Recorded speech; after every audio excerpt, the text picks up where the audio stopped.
ભોજન ભજન ઈશ્વરની ઉપાસના કરવામાં આપણી ઉપાસના બીજા કોઈ જાણી ન જાય, અને જો તે જાણી જાય તો આપણે અભિમાનથી ફૂલાવવું નહીં.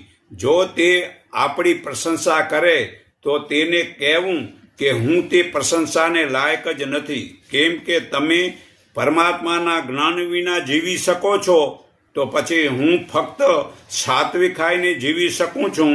તમે તો મારા કરતાં વધુ ઉપવાસી છો. તે બચાવ કરે કે અમે તો આ ચા તમાકુ દારૂ પીવાનું છોડ્યો નથી અને સાથે ભજન પણ છોડ્યો નથી. જે તમારી તામસી ભોજન છોડ્યો નથી.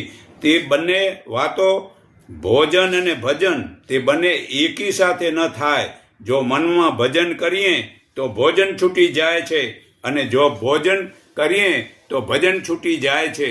તો ભજન બોલવું નથી, મન તું ભજ, મન હે તું આત્માને જો, તેનું નામ ભજન કહેવાય. આવી ખોટી વાતો કરીને જગતને છેતરવું નથી.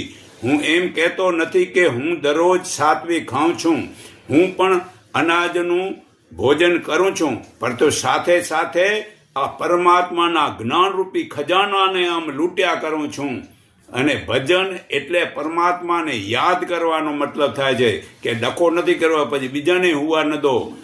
હા, બને તો તામસી વાતો તામસી નથી ખાતો હું, કારણ કે તામસી ભોજન ફળ, આળસ અને ઊંઘ વધારે છે. તે જીવને મોહ પમાડી બાંધે છે. આ ગીતા અધ્યાય 14 શ્લોક 8માં પુરાવો છે.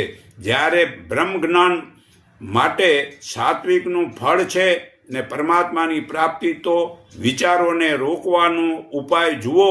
પરમાત્માની જ વચોવચ આપણે છીએ. મોજૂદ પરમાત્મા ચારો તરફ છે. આ ગીતા અધ્યાય 13 શ્લોક 16માં પુરાવો છે. તે આમ પાસેમાં પાસે છે અને દૂરમાં દૂર છે. તે દિવ્ય પ્રકાશની વચ્ચે આપણે છીએ. તેમનું જ નામ આત્મા જ્ઞાન, જે સાધક પરમાત્મા સિવાયના વિચારોને રોકે છે તથા અહમભાવને રોકે છે. તે સાધક તે જ્ઞાન પરમાત્માના પ્રકાશમાં રહીને પરમાત્માનો આમ આનંદ અનુભવે છે. અને જેઓ જાત જાતના વિચારો કરે છે તે દિવ્ય પરમાત્માના પ્રકાશના જ્ઞાનથી આમ દૂર રહી જાય છે. તે અજ્ઞાનથી અંધકારનું દુઃખ ભોગવે છે. તો વિચારોને માટે પોતાના કર્મો વિચારોથી જ નવું પારબંધ બને છે. માટે જ ઊંચા વિચારો રાખવા છતાં વાણી અને વર્તનથી જે સેવા કરીએ છીએ તે કરતાં અનંત ગણી સેવા આપણે આપણા મૂળ ચેતન સ્વરૂપમાં